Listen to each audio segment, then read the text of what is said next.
Welcome to the NextWaveDV podcast. I'm Tony Reale. And I'm Ben Carlson.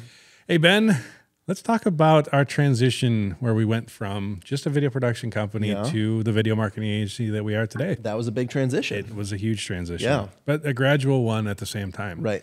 You know, looking back, the main reason we went through that transition was because, and people may have heard me say this a lot, but it is the biggest motivation that caused us to go into being more of a video marketing agency. We would give our customers a great video. Mm-hmm.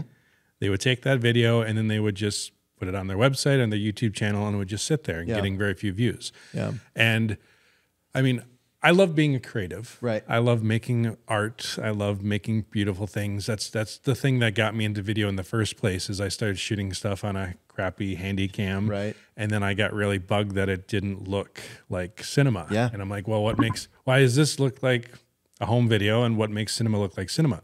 And that obsession is what drove me into buying expensive gear, learning lighting and depth of field and dynamic range and all the things that go into proper cinematography. But making pretty art is great and it's fun, but it doesn't necessarily translate into a solid ROI for a customer. Right.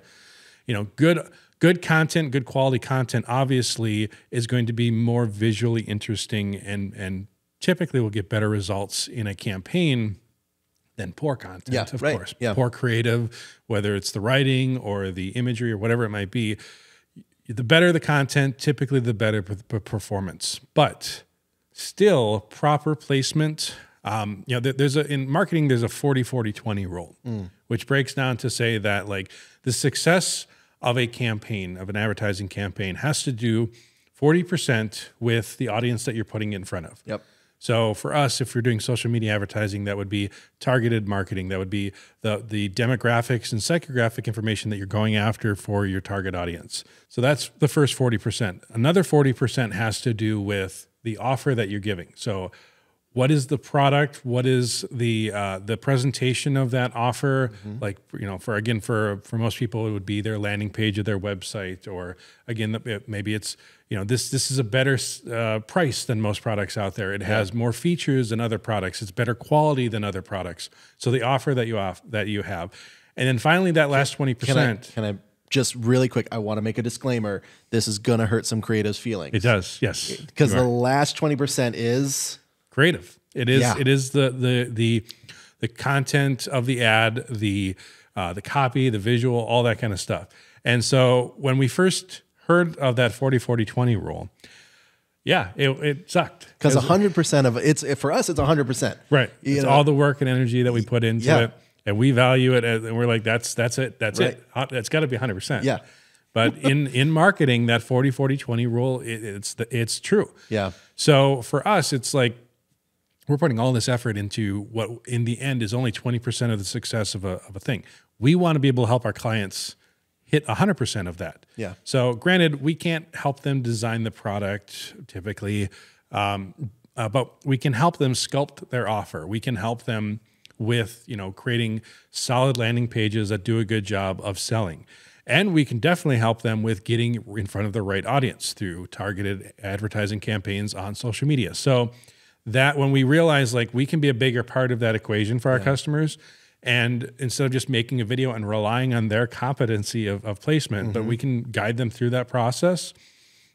You know, I was talking to my wife the other day, you know, we were just simply talking about how, you know, there's a lot of things that we look at as simple in life. Yeah. I'll be like, oh, you know, I'm into board gaming. I'm into home theater. I just build a home theater in your basement. It's not that big of a deal. As one does on a Tuesday. Yeah. Right. But then there's a reason that people hire other people of expertise to do it, because just because you're close to it and understand it and it clicks for you, a lot of people it doesn't. Right. Or that extra work of having to manage it, because I can tell you exactly how to have a successful ad campaign on Facebook. But there's still, if I do it versus you doing it, I'm probably going to get better results just simply because if you're new to it, because of that experience that we have and the knowing what to look for and knowing how to optimize stuff for the results. Exactly. One of the key secrets to having a successful social media advertising campaign is proper testing. And fortunately, platforms like Facebook make it fairly easy to create an A/B testing campaign where you can select multiple versions of a creative, whether it's a different thumbnail of an image, different edits of the video, different copy in the headline of the ad. You can do all these A/B tests, and then you can see which one is performing the best. And then you can put more of your ad spend into the better performers. That's right. Now, the key thing when you're doing that is to do each one of those separately. Don't try and be like, I'm going to do, A/B test, different copy and a different thumbnail and a different edit against, different. You want to A/B test each of those individually. It does cost more. Right. It does take longer.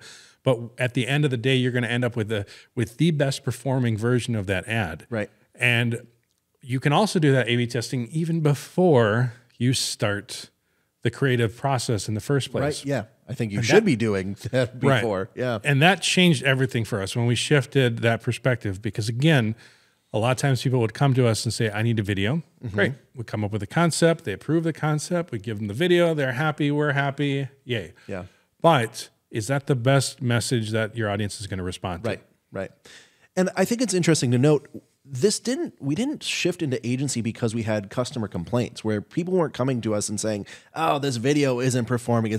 It comes back to that pride that we had in ourselves where we were saying our work that we're putting out there, for us, it was that 100%. So why aren't our customers, why aren't our clients seeing the return, and why aren't they coming back to us? We would get some repeat customers, but a lot of it was... Usually those ones are the ones that already knew everything we were talking about. Exactly. So making this shift into more of an agency, a specialized agency, allowed us to be able to get in those planning processes where we created that value to the client, which then brought repeat business. And I think there is something to be said for hiring a specialist. You said it. I think anyone out here, anyone watching this video, you could read some materials, go on YouTube, and you could put out a successful campaign. You could do it. It would take you so much longer than hiring a specialist. It's the same reason why you don't go to your general practitioner for brain surgery. You go to a specialist.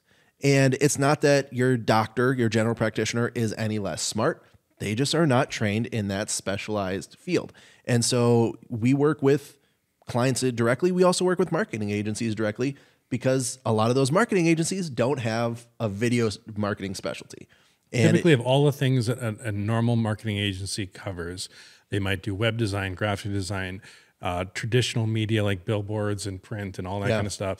Video is most often in most agencies that we've encountered with the area that they struggle with the most, or they have the least experience with, just because they don't have a studio or hundreds of thousands of dollars worth of equipment that they've been using from that perspective, or living in that world of creative for video. The world of video creative is different than almost any other script writing and aspect, because when you're writing a script for copy, for a social media post, a blog post, whatever, the type of verbiage and speak that you do there, you sometimes want to maybe be a little bit more verbose, because for search engine, for the ability to make sure that you're having lots of clarity for your customers, giving them a lot of explanation of a thing. That's okay when you're doing longer form content. Yeah. When you're doing video, you want to be as to the point as possible. And we'll spend hours just taking 30 seconds of script and trying to squeeze it down to 25. Sure. And just making sure that we're cutting out, doing the different versions of how we could say a thing, that matters a lot when you're in video, because the way that people consume content, especially in that first 3 to 8 seconds, is the most important thing. And that comes back to, we've made videos for websites. I say it all the time, like a good web page, almost any web page can benefit from a video. Yeah. But that isn't marketing. That's just good web design. That's smart web design. People would rather watch a video than read several paragraphs of text. So that's just good web design. Right. But taking that video, throwing it on YouTube as an ad or on Facebook as an ad, almost always those videos are not optimized for those platforms. Yeah. They typically, like I've done, some of my favorite videos are really beautiful, emotionally drawn out videos that we have a nice slow build up to, and it's telling you a story. It's a small little movie that you're watching. Sure. But it doesn't really hit its stride until 30, 40 seconds in. Yeah.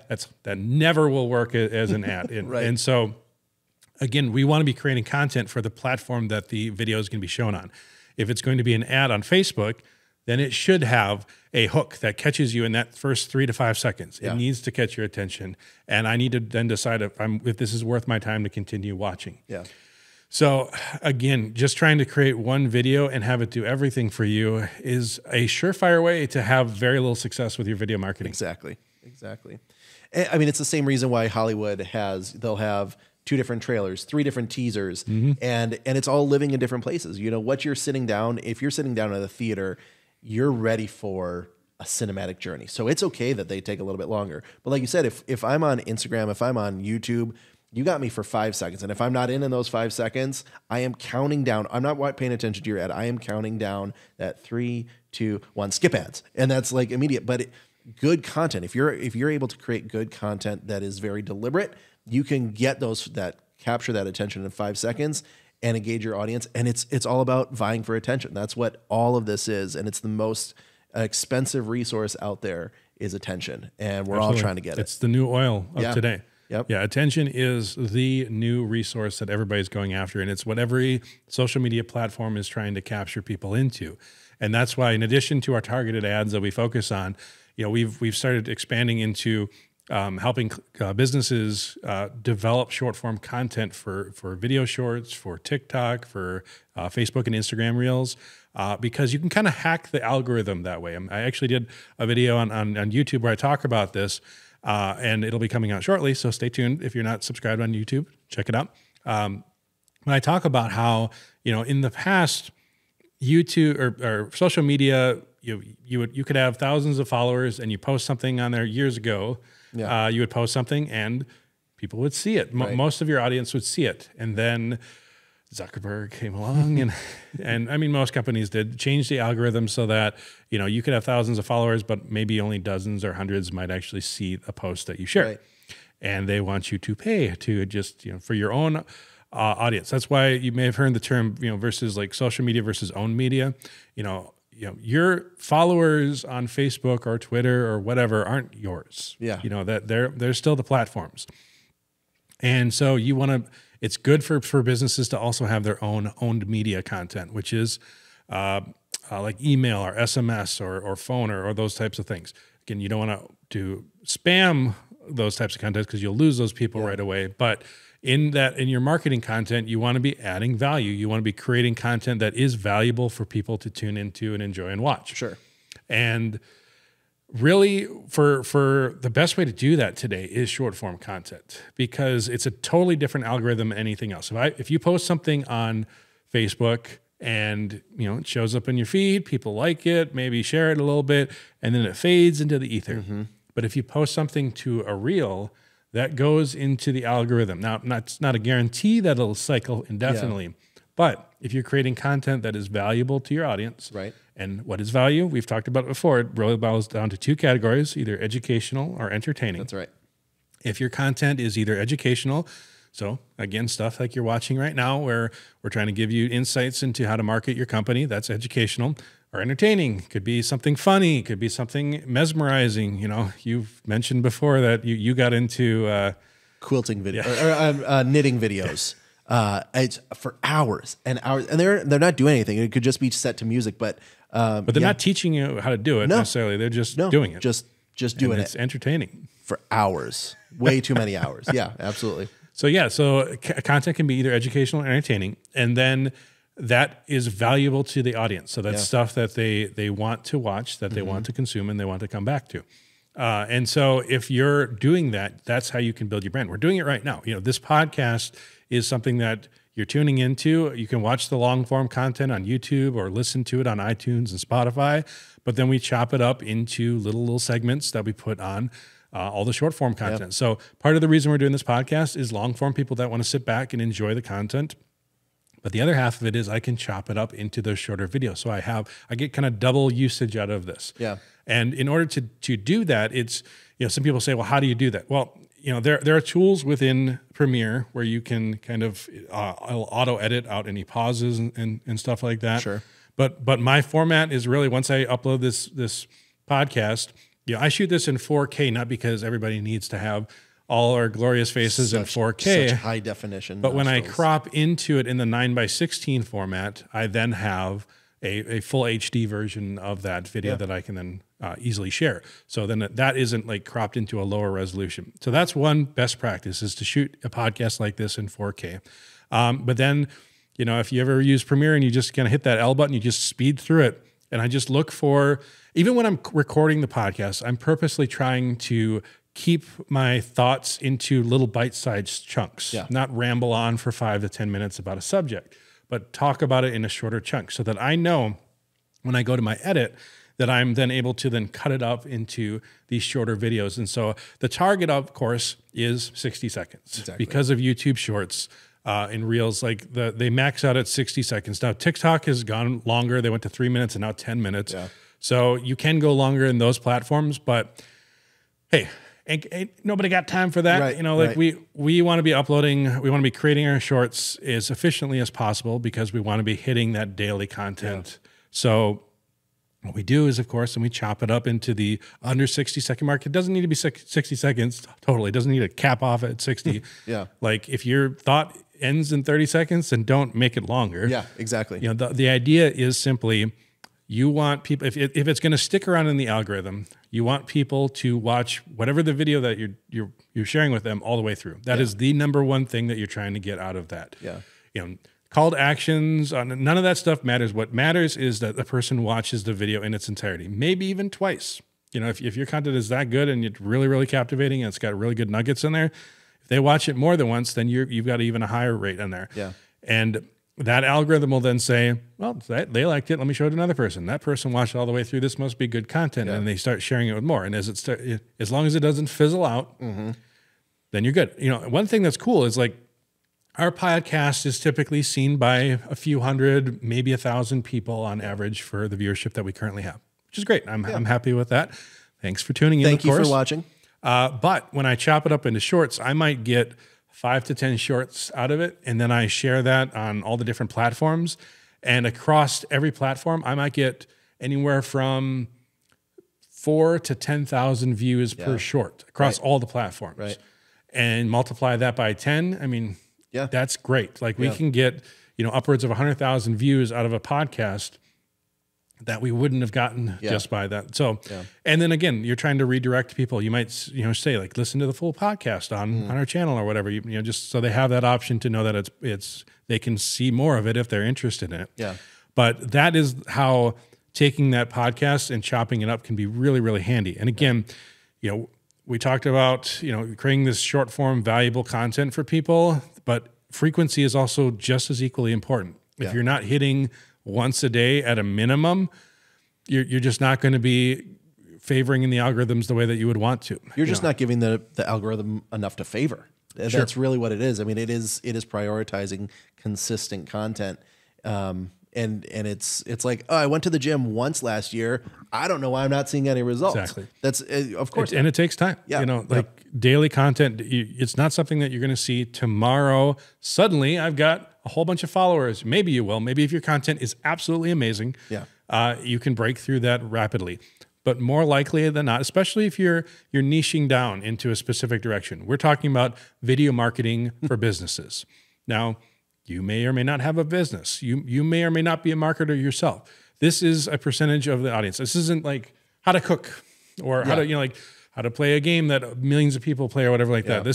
There is a percentage of an audience that is only going to be interested in our content. We're okay with that because we want to be specialists in that market and we want to be known for that specific thing. Yeah. You know, NextWaveDV, when I started it, was more about filmmaking training. And as we've changed and evolved, we've transitioned it to be more about not just filmmaking, not just cinematography, but also how to properly use video to help businesses. Right. Because as pretty as a video can be, as successful, as warm and fuzzy as a video can make you after you watch it and as you deliver it to a client, if there is no good ROI for that client, that video is a waste of time. Yeah.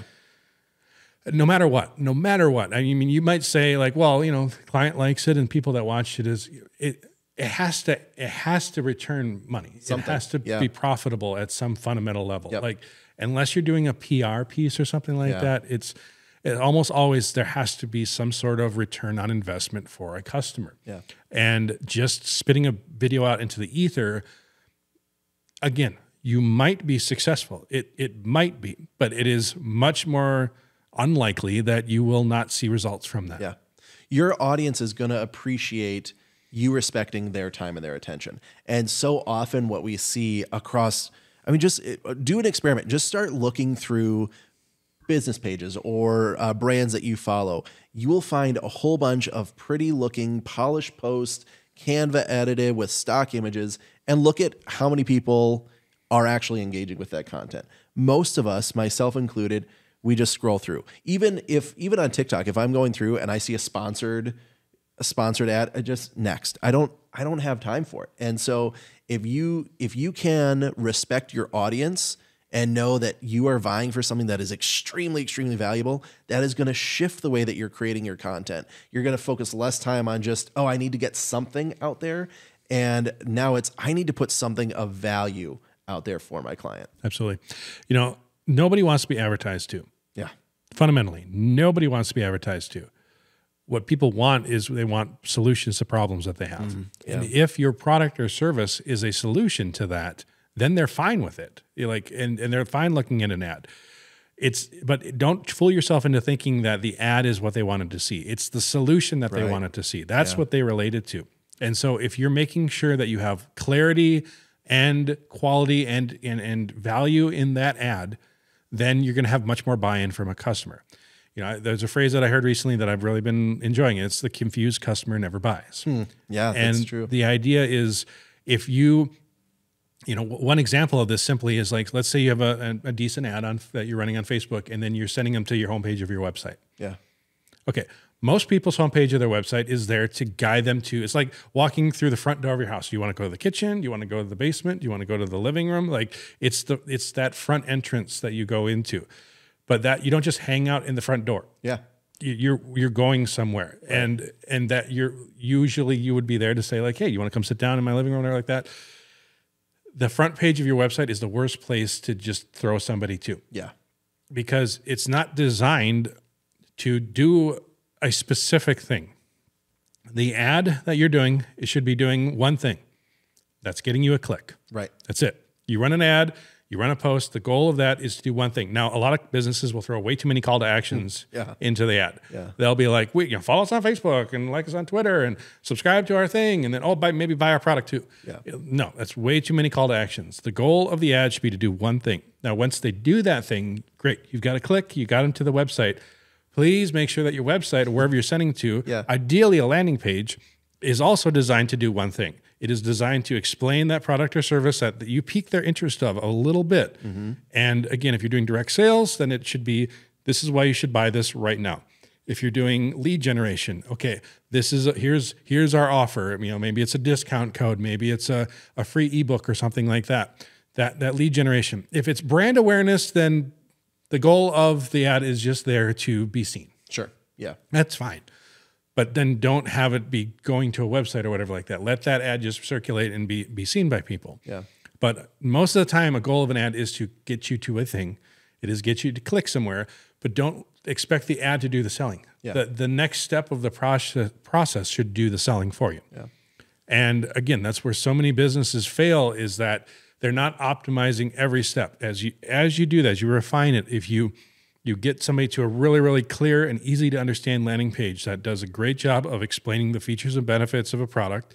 And then again, we always say features tell, benefits sell. That's exactly right. And don't be just listing off, hey, this product has this many things and this much of this. It's this durable. It's this quality. No, let's say it helps with this. It solves this problem.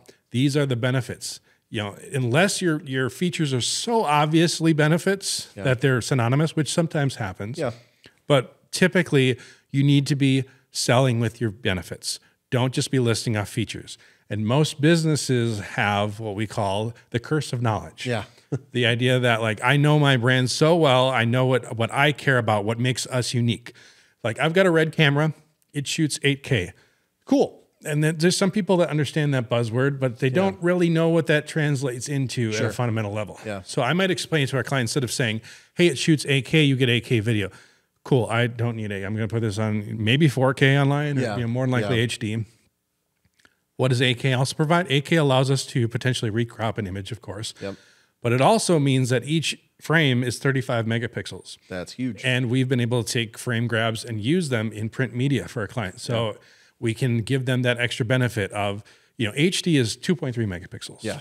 4K is about a little bit 8 plus megapixels, but 8K, 35. Yeah.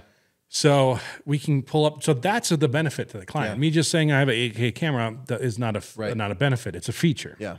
But so knowing the terminology and knowing how to explain it to a client. Yeah. A camera shoots 240 frames per second. What does that mean? Oh, that sounds Our nice. camera shoots super slow motion, so we can get these really beautiful, like frozen moments in time, or like slow pours and things. Like those are the features. Yeah.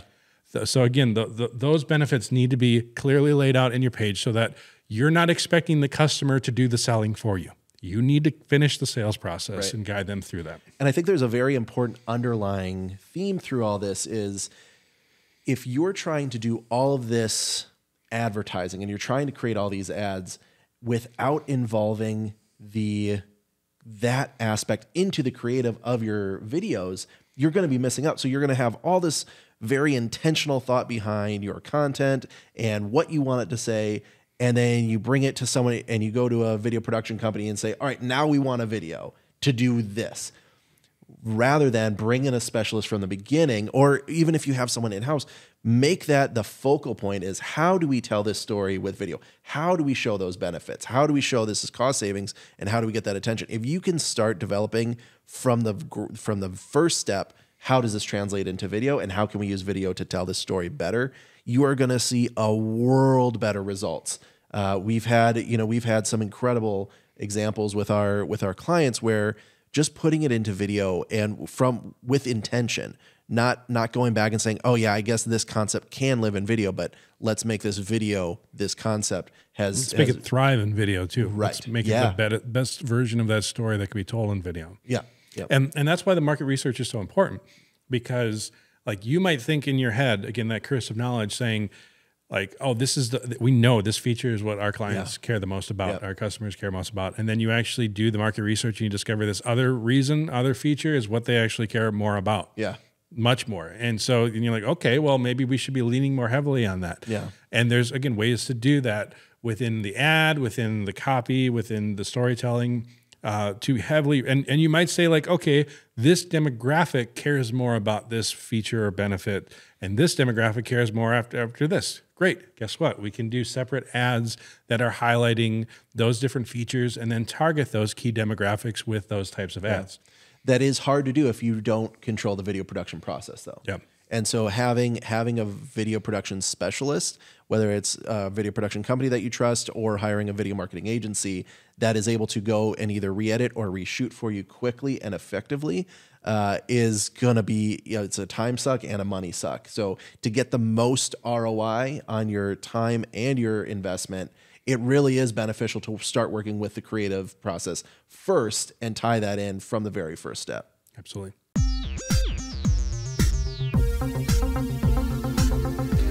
Well, I think we should do a little bit of a pop culture corner before we. Well, I watched Willow. We talked about that a few episodes past. I hadn't watched the movie previously, so I watched the movie, and then my wife and I went right into the series. Okay. The movie, for those of you who haven't seen it, I joke that it's kind of like the '80s version of Lord of the Rings. It's you got some Hobbit type characters that are going on a grand adventure to stop a evil, person. Yeah, not bad, but very '80s. Sure. And so then the show, it's interesting. It's like, there's a lot of 80s nostalgia going around, even still today. Like I feel like the 80s nostalgia is going to outlast the 80s. Yeah, absolutely. So it was like, again, like synthwave is a modernization of 80s music but using today's technology.